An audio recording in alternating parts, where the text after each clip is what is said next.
जी, hello दोस्तों, मैं हूँ कमर सीमा और दोस्तों जिस तरह के आप देख रहे हैं, मेरे साथ मौजूद हैं सुमित पीर भाई। सुमित भाई, सबसे पहले तो आपके वक़्त का बहुत शुक्रिया।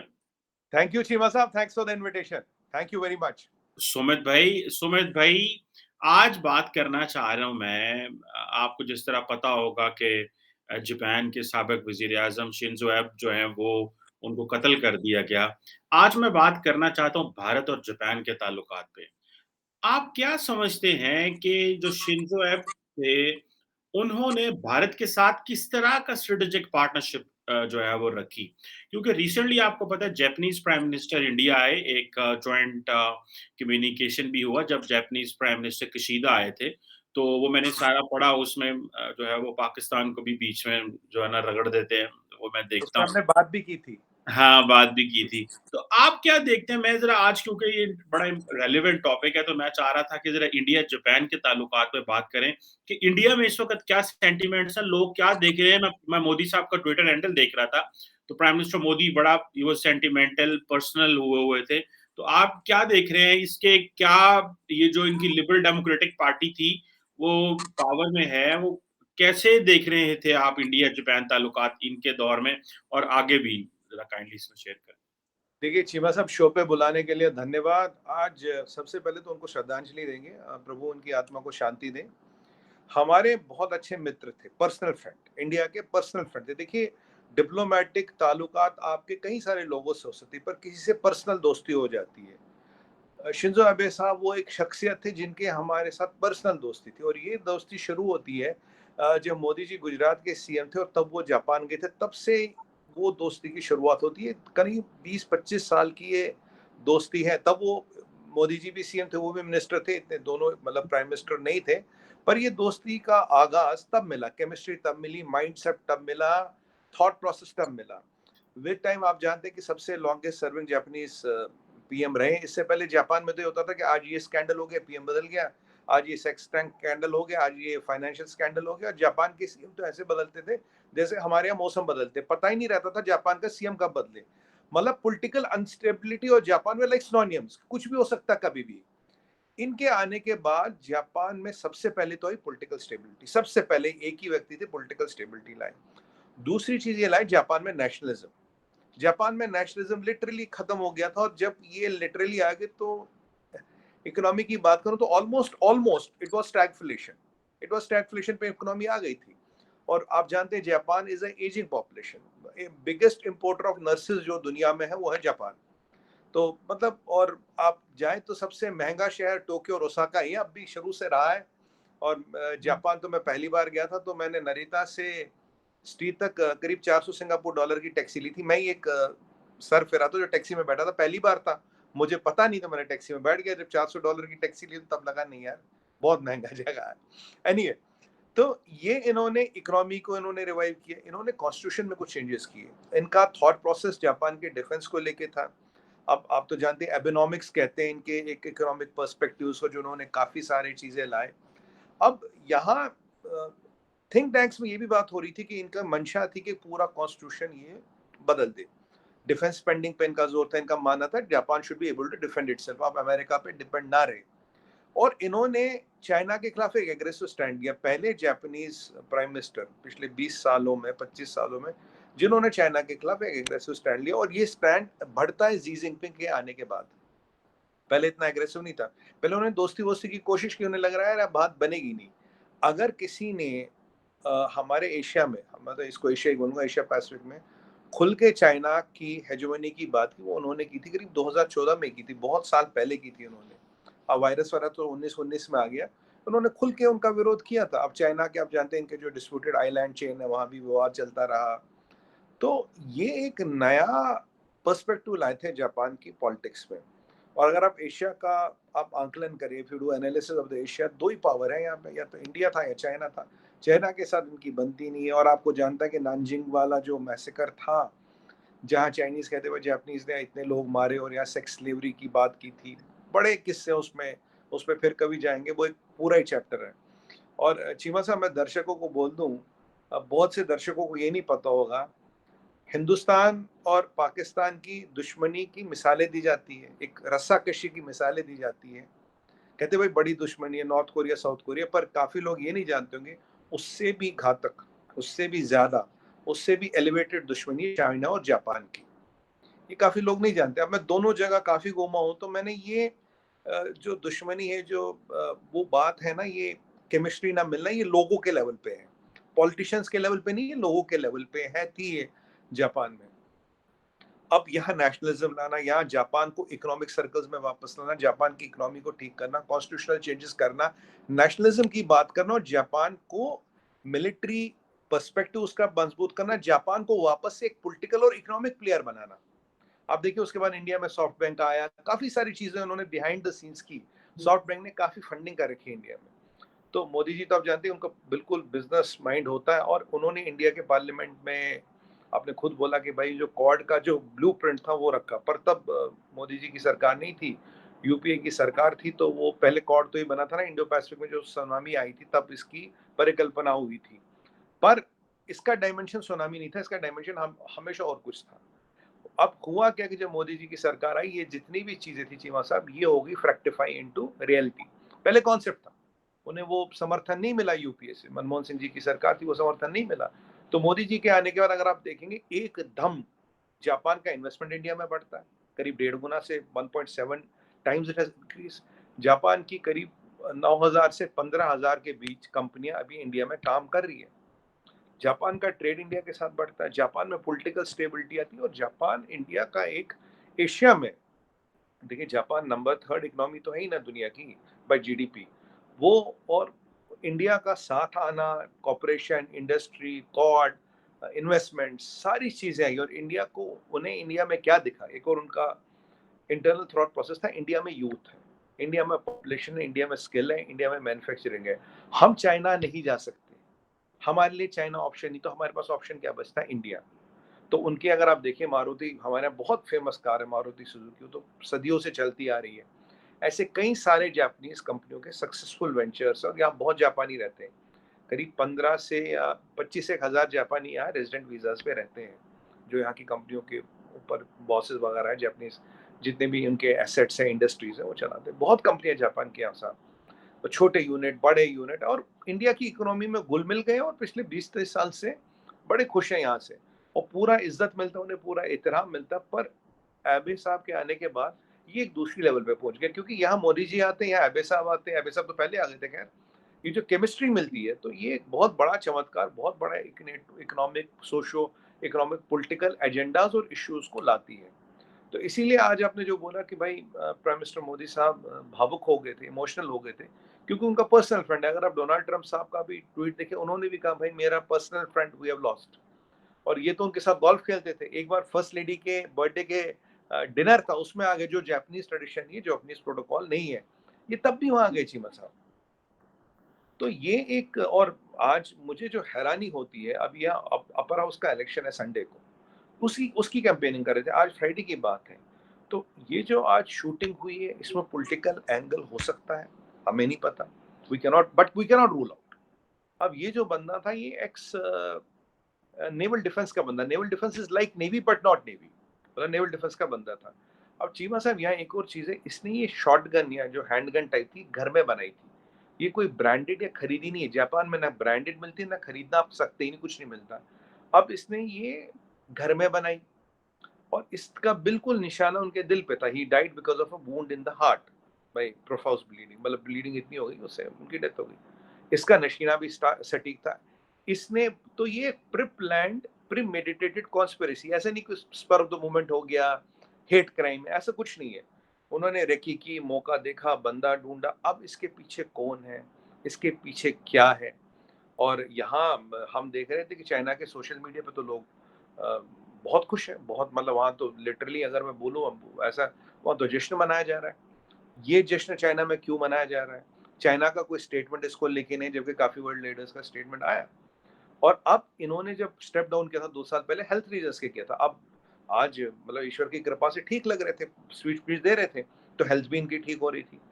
और चीमा साहब, जापान में एक और एंगल है जो आजकल थोड़ा दब गया है, वो याकुजा, जो जिसको जापानीज माफिया कहते हैं। और ये जापानीज माफिया पहले एक टाइम में बहुत डेडली होता था, पर धीरे-धीरे ये इंडस्ट्री में घुस गए, रियल एस्टेट में घुस गए। अब ये मारने काटने वाला काम नहीं करते, पर ये जापान की जो इंडस्ट्री है, जो जापान का आपका मतलब जो इकोनॉमिक सिस्टम है उसके अंदर घुस चुके हैं ये मतलब आउट ऑफ द सिस्टम काम नहीं करते हैं।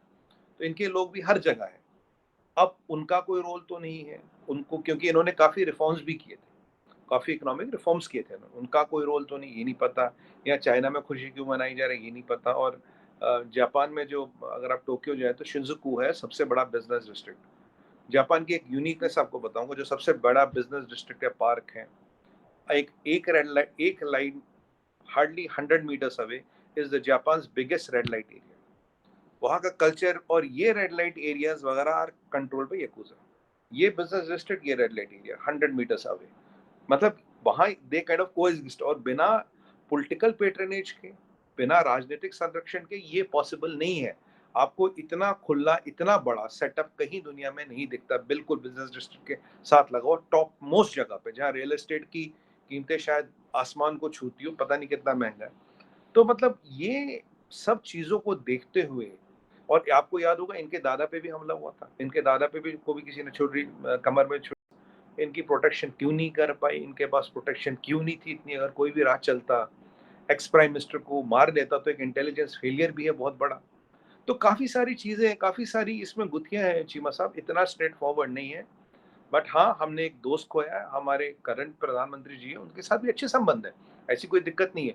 पर एक दोस्त का खोने का गम, एक वेल विशर के खोने का गम, एक यार के खोने का गम तो रहेगा चीमा साहब, नहीं, जिससे हमारे बिल्कुल, दिल मिले थे। बिल्कुल। वो तो सारी बात है, कोई भी इंसान जब जाता है, जिस तरह शिंज़ो साहब हैं, ये भी एक obviously he was a global figure, पूरी दुनिया से को एक दुःख हुआ है। और जापान कौम भी ऐसी नहीं है कि वहाँ पे वॉयलेंस भी नहीं है, एक्सट्रीमिज़्म इस तरह नहीं है, ये क्या है?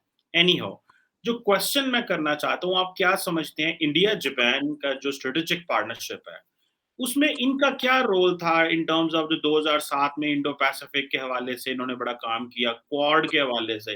कहा जाता है कि इंडिया को जो चाइना के मुकाबले में लेके आने का इनका भी किरदार था। अमेरिका और जापान जो थे वो समझते थे कि इंडिया को प्रॉप अप करना है एज़ ए रीजनल पावर। और यही वजह है कि जापानीज़ बहुत ज़्यादा पैसा भी डाल रहे थे इंडिया में। और क्वाड के भी हिस्सा थे। और क्वाड 2014 में ये एनविजन की गई थी, but that was at that time it was only for ये जो रिहैबिलिटेशन और जो करेक्ट। अर्थक्वेक वगैरह और इस तरह की चीज़ों में। लेकिन देन दोबारा इसके ऊपर 2017 में, तो it was his brain child. So how do you see India Japan partnership for China and in the region जो थी वो इनके दौर में किस तरह एक बनी?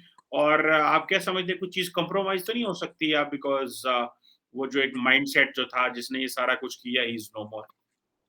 देखिए चीमा साहब, बहुत बेहतरीन सवाल पूछा आपने। देखिए इनके पास आइडियाज तो थे, इनका पर्सपेक्टिव चाइना को लेके बहुत क्लियर था, और 2014 में इन्होंने इसको अनाउंस भी किया था ओपन, जबकि जापानीज ऐसे खुल के जब बयान नहीं देते। अगर आप देखें, खुल के बयान तो डोनाल्ड ट्रंप साहब देते थे, बाकी जापानीज वगैरह खुल के बयान नहीं देते। इन्होंने 2014 में डिक्लेयर किया था अपने, पहले इन्होंने भाई कुछ यारी दोस्ती वाली बातें की, जब वो नहीं हुई तो they he declared his position. And अभी भी अगर आप जो करंट प्राइम मिनिस्टर साहब है, उन्होंने भी कहा था जो वर्ल्ड ऑर्डर है, जो हमारे set rules of the world order, they have to be respected. अभी भी जो जॉइंट स्टेटमेंट आया था इंडिया के साथ, पाकिस्तान का विषय थोड़ा अलग रख लेते हैं अभी। तो उन्होंने बिल्कुल क्लियर बोला था।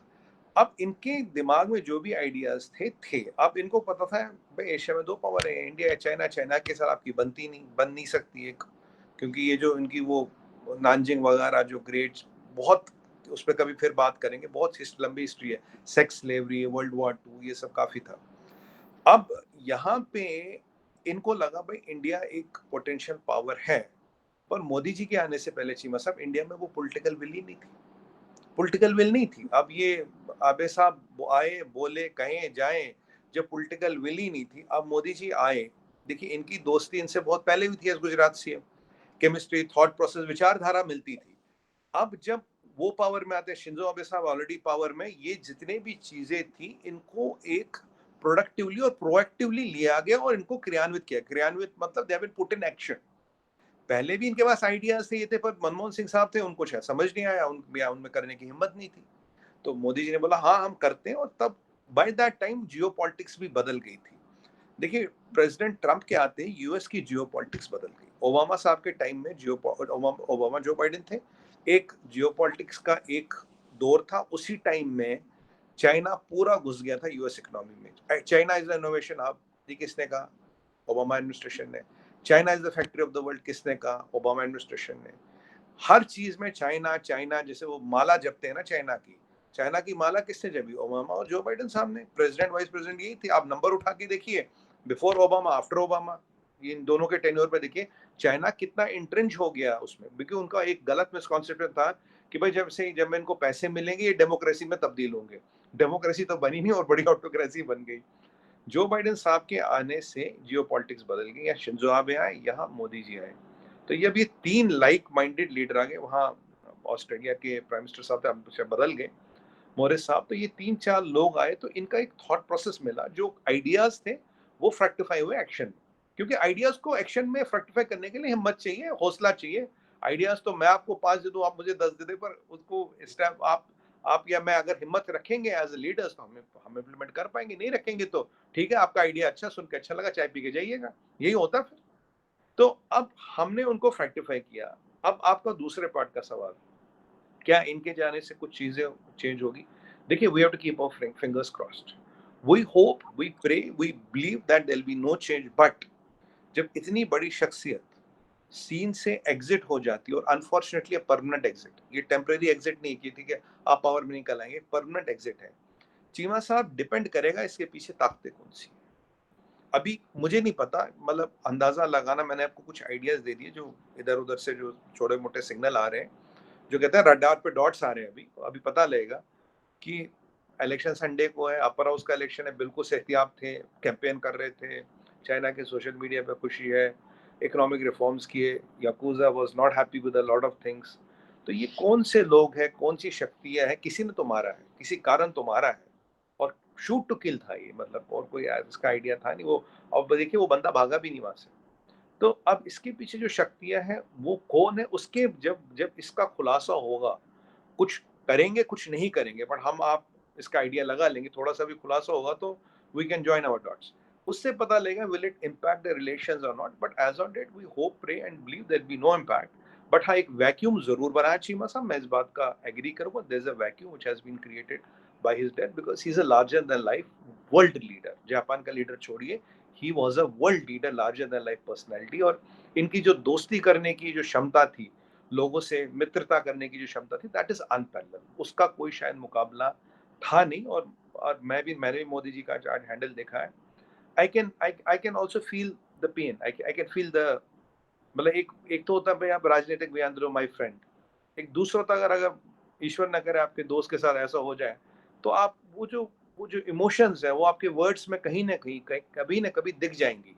एक एक डिप्लोमेटिक ट्वीट होता है which is more of a diplomatic nicety, पर और इंडिया ने उसको तो बहुत। मेरा ख्याल है एक दिन की वो जो मॉर्निंग भी अनाउंस की है कि हाँ, कल है जी, बिल्कुल कल है, हाँ। इंडिया के एक दिन की मॉर्निंग अनाउंस किया कल। जी। अच्छा, आखिरी सवाल आपसे करूंगा और वो है चाइना फैक्टर। आप क्या समझते हैं Chinese government, Chinese foreign policy और जो अमेरिका का एक पर्सपेक्टिव था इंडो पैसिफिक को लेके कि जापान को खड़ा करना और खित्ते में एक प्रोएक्टिव पॉलिसी, और वो जो चाइना का बैकयार्ड है, बेसिकली तो सारे दुनिया को जो इंडो पैसिफिक का विजन है वो शिंजो एब ने ही दिया था कि भाई ये देखो क्या होने वाला है। जी। आप क्या समझते हैं चाइना को इससे क्या एडवांटेज होगा, या आप समझते हैं कि नहीं ये एक एडवांटेज वाली कोई बात नहीं है? एक एक लीडर गया है और हो सकता है कि उनकी जो पार्टी लिबरल डेमोक्रेटिक पार्टी है वो इसी तरह काम करती रहेगी। आप क्या समझिए चाइनीज पर्सपेक्टिव को, चाइना को आप कैसे देखते हैं? How China, president Xi Jinping इसको किस तरह देख रहे होंगे? देखिए चीमा साहब, 3 फैक्टर है इसके। पहला फैक्टर तो चाइनीज सोशल मीडिया, जो उनके इन हाउस वेबसाइट बीबो वगैरह जो भी है, पता नहीं लीबो बीबो जो भी नाम रखा उसका, उसमें लोग खुशियां मना रहे हैं। मुझे समझ नहीं आता कि ये कैसी सभ्यता, कैसी सिविलाइजेशन है। कहीं का कोई आदमी मरता है तो आप उस पर खुशियां मनाते हो। पहली बात, चलिए कोई बात नहीं, उनकी मर्जी है, कुछ भी कर सकते हैं। दूसरी बात, एक जियो पॉलिटिक्स में कॉन्सेप्ट है last island chain. Last island chain में ताइवान आता है और जापान आता है। ताइवान जापान आता है, अगर ताइवान और जापान गिरता है तो पीएलए की navy will be in Pacific. अभी आप उनको साउथ चाइना सी में कंटेन कर लेते हो, अपने एयरक्राफ्ट कैरियर भेज के, स्टेट ऑफ ताइवान से हमने कहा कैरियर लगा रखा, तो चाइनाज पीएलए एंड पीएलए का जो नेवी है is content in the South China Sea. South China Sea में China can not afford a fiasco because उसका ट्रेड और ऑयल वहीं से आता है, ठीक है। 3 ट्रिलियन का एक्सपोर्ट है, सारा ट्रेड वहीं से रूट होता है, और ऑयल जिसपे चाइना चलता है, ऑयल इंपोर्ट्स का रास्ता वही है, क्योंकि चाइना के नीचे केवल समुद्र, ऊपर तो कहीं है नहीं। तो जापान का खड़ा रहना और ताइवान का न गिरना इज टू, अगर जापान, ईश्वर न करे कभी गिरता है जापान खड़ा हुआ, then we can expect the PLA in Pacific, which is a much bigger problem for the world as such. जो हम एक वर्ल्ड ऑर्डर की बातें करते हैं, वर्ल्ड ऑर्डर फिर रहेगा नहीं। और आपने सही फरमाया कि इंडो पैसिफिक का विजन इन्होंने दिया, चाइना के खिलाफ इन्होंने बोला। अब आप देखिए यूएस के पास डॉकिंग कैपेबिलिटी कहाँ है पैसिफिक में, इस साइड ऑफ द वर्ल्ड में, जापान में। यूएस का एयरक्राफ्ट कैरियर या तो सुबिक बे में है फिलीपींस में, या जापान में डॉक करते हैं, दो ही जगह पे उनके बेसिस हैं। यूनाइटेड जो एयरलाइंस है वो उनका जो बेस है एशिया में वो है नरेता। Logically it should be Singapore but they chose नरेता। और जहाँ तक मुझे पता है कि टोक्यो में उनकी मिलिट्री फ्लाइट्स भी उतरती है यूएस की, ऐसा कोई रेस्ट्रिक्शन है नहीं, नरेता पे मिलिट्री फ्लाइट्स भी उतरती है। तो नेवी वहाँ है, उनके फोर्सेस वहाँ है, मिलिट्री फ्लाइट्स वहाँ उतरती है, they are the part of large and chain. वहाँ कुछ स्ट्रेटजिक एम्युनिशन डंप भी है अमेरिका को, जो लोग कहते हैं, मुझे नहीं पता। और जो आसपास जापान के आइलैंड्स है वहाँ भी कुछ अमेरिकन प्रेजेंस है इधर उधर, जिसपे काफी लोग क्लेम करते हैं। तो ये अमेरिका के लिए जापान को खड़ा करना बहुत स्ट्रेटजिक है, क्योंकि अगर वो पैसिफिक में कहीं उतर सकते हैं, और जो लास्ट आइलैंड चेन का कॉन्सेप्ट है वो जापान मीट करता है, तो जापान उनके लिए बहुत इंपॉर्टेंट है, और जापान के लिए अमेरिकन इंपॉर्टेंट है, अमेरिकन के लिए जापान इंपॉर्टेंट है। आज जो आबे साहब है ये इंजन थे इस प्रोसेस के, अगर engine is out of the order, definitely somebody in China will be happy. और वो जो सोशल मीडिया पे दिख रहा था, they will be happy, because एक जो ड्राइवर होता जो एक चीज को चलाता है, तो अगर वो हट रहा है तो कहीं ना कहीं people on the other side, आप जानते हैं कॉर्ड किस लिए बना, आप जानते हैं कि यूएस की बेसिस वगैरह क्या करेगा, आपको सबको पता। देखिए ओपन सीक्रेट है चीमा साहब, डिप्लोमेटिकली कुछ भी कहे ओपन सीक्रेट है। तो China should be would be happy, जो अभी दिख रहा है। उनका स्टेटमेंट भी कोई नहीं है जहां तक मैंने देखा, they have not kind of issued any statement. दूसरी चीज आपको इसमें देखनी पड़ेगी कि अब ऐसा टॉल लीडर क्या जापान में उठता है who can keep the political system stable. पहले क्या था, मैंने कहा ना, जैसे मौसम बदलता था वैसे जापान का पीएम बदलता, कभी बदल जाता था, कुछ भी हो जाता था। अब इनके आने के बाद वो स्टेबिलिटी रही, वो स्टेबिलिटी रहती है नहीं रहती है। जापान की अपनी प्रॉब्लम्स इकोनॉमी को लेके, एज को लेके, तो obviously China would be happy with this development, जहाँ तक मेरा मानना है। May be not at a personal level but at a geopolitical level they be happy. उन्हें भी लग रहा होगा भाई थोड़ा बहुत जापान में जो एक इंजन था वो थोड़ा बहुत नहीं रहा, पर मैं ये भी कॉन्फिडेंट हूँ कि जो जापान के प्रेजेंट पीएम साहब है, ही इज इक्वली कॉम्पिटेंट। वहाँ के मिनिस्टर समझते हैं चैलेंज क्या, दुनिया समझ चुका चैलेंज क्या है। तो they should come up to the occasion and they should exactly toe the line which he has shown, they should go by his path. तो ये तो सीधी सी बात है चीमा साहब, China would have a reason to be happy. बिल्कुल ठीक है। Thank you very much Sumit Peer भाई for your time and helping us to understand India-Japan relations and the China factor. Thank you very much. बहुत शुक्रिया। Thank you sir.